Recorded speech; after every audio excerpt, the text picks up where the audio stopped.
What makes a green tea, and how is it different from a black tea or a white tea? In this video, we're going to find out. We'll also take a look at 8 major types of Japanese green teas and see what makes each one unique. You may have heard of matcha and sencha, but I doubt you've heard of the other 6. Let's get started. So the different categories of tea are basically broken down by how they're oxidized and processed. White teas, yellow teas, and green teas are unoxidized, while oolong, red tea, and black tea are either partially or fully oxidized. As a tea is oxidized, its leaves turn a darker color and the liqueur of the tea becomes darker as well. Green teas are heated after being harvested. This heat deactivates the enzymes that cause oxidation, so instead of oxidizing over time and turning into a black tea or an oolong tea, the leaves stay green. The leaves also retain more of their natural flavors, so green teas tend to take on a fresher and more vegetal taste and aroma. When a tea is oxidized and turned into a black tea, these flavors are converted into warmer notes like caramel and honey. The method of processing green teas can vary based on the country it's produced in. In China, it's more common to heat the teas in a large pan, which gives the teas a slightly more floral and nutty flavor profile. In Japan, it's more common to steam the tea leaves, which gives Japanese green teas more of these steamed vegetable or even seaweedy notes. While most Japanese green teas are steamed, Hojicha is actually produced with the Chinese pan-firing method. This allows the tea to inherit some slightly warmer notes of cashew nut and caramel. This tea is very rare in Japan as a whole, but in the prefecture of Miyazaki, there are many talented farmers like Mr. Isen that produce tea using this style. Because green teas are unoxidized, they are more sensitive to temperature. Japanese green teas should be prepared between 140 and 170 degrees Fahrenheit. Otherwise, the water will bring out too much of the bitterness. During the oxidation process, the tea leaf loses a lot of its flavonols, so black teas don't encounter this problem as much. One advantage of green teas is that they work great as a cold brew. The cold water extracts more of the sweet and fruity notes from the tea and less of the bitterness. A cold brewed green tea can be a great, refreshing drink to enjoy on a warm afternoon. All you need to do is add 5 grams of leaves to a pitcher, pour in 500 milliliters of room temperature water, and let the tea brew for a few hours. Once the brewing time is up, you'll have a smooth, refreshing cold brewed tea. By the way, this has been just a small portion of our book, Secrets of Japanese Green Tea. We'll give it to you for free as a gift for watching this video. You just need to sign up using the link in our description below. With that being said, let's continue on to the 8 different types of Japanese green tea. So first we have Sencha. Sencha is the most popular type of Japanese green tea, and it's made from tea leaves that are steamed, rolled, and dried. The dried leaves are then infused into warm water to create a Sencha tea. These leaves can then be filtered out using the Kyusu teapot, which has a built-in strainer. Fukamushi Sencha is a shorter steam tea made from the leaves that have been steamed for between 30 and 40 seconds. This tea has a slightly more mild and dry taste profile compared with a normal steamed sencha, which is steamed for 40 to 80 seconds. Fukamushi Sencha is a longer steamed tea made from the leaves that have been steamed for 80 to 200 seconds.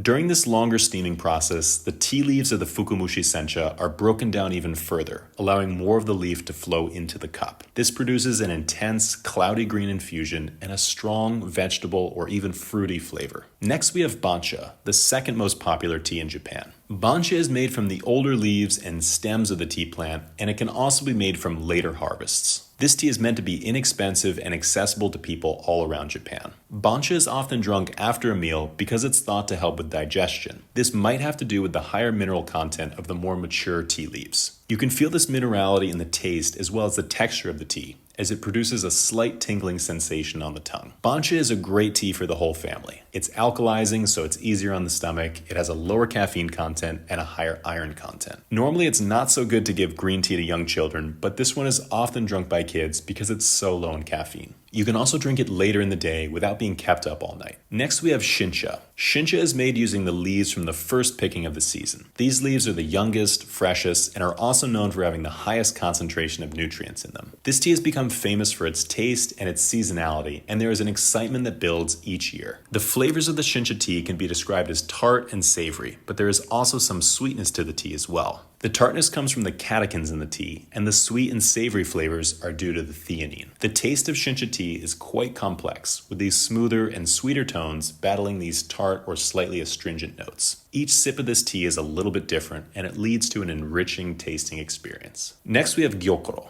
Gyokuro tea is considered to be the most sought-after leaf tea in Japan, and there are a few different reasons for this. The first is, of course, the unique flavor of Gyokuro tea. The flavor of Gyokuro can be described as sweet, savory, brothy, salty, and even seaweedy, sometimes all at once. This comes from the strong presence of amino acids in the Gyokuro, which is unrivaled in the world of Japanese tea. This strong presence comes from the unique methods used to produce Gyokuro tea. The labor-intensive production is another reason why Gyokuro is so sought after, but it's crucial for creating this trademark sweet and savory flavor that Gyokuro is known for. To produce this tea, the farmer needs to cover the tea plants in a special type of netting called a kabuse for a minimum of 3 weeks before the harvest. When the tea plant is cut off from sunlight, it completely alters the chemical composition of the leaf, allowing it to produce more theanine and less catechins, leading to a less bitter flavor and more of this sweet and savory flavor. We still have 4 more Japanese green teas to get to, but if you're enjoying this video so far, it would really mean a lot to us if you could like the video and subscribe to our channel to see more tea videos in the future. Now let's talk about Kukicha. Kukicha is a stem tea made by combining the stems and leaves of the tea plant into a single blend. This tea is called Kukicha, meaning stem tea or twig tea. When more stems and less leaves are used, the tea takes on less of a vegetal flavor and more of a nutty or summer grass flavor. These teas can be a bit milder and well suited for someone who's new to tea. You'll notice that the color of the tea becomes lighter and clearer as well. The stems of the tea plant used to make Kukicha are much different than the leaves. Stems can contain about 1/3 of the caffeine content as the leaves, and this is the main reason why Kukicha tends to be a low caffeine tea. The stems are also the mineral delivery system for the leaf, so they can be high in minerals themselves. This was a concept that was explained to us by Mr. Henta, one of the tea farmers we work with in Kirishima. Next, we have Genmaicha. Genmaicha is the most popular type of blended tea in Japan. As you may know, all teas have to come from the tea plant, Camellia sinensis, otherwise they are not considered a true tea. Blended teas are made by combining these tea leaves with other ingredients, and they can still be considered teas. Genmaicha is made by combining green tea leaves with toasted rice, and it has a very unique flavor to it that a lot of people like. Genmaicha has more of these warm cereal flavors, a hint of nuttiness, warm toast, and even a bit of popcorn. Next we have Hojicha.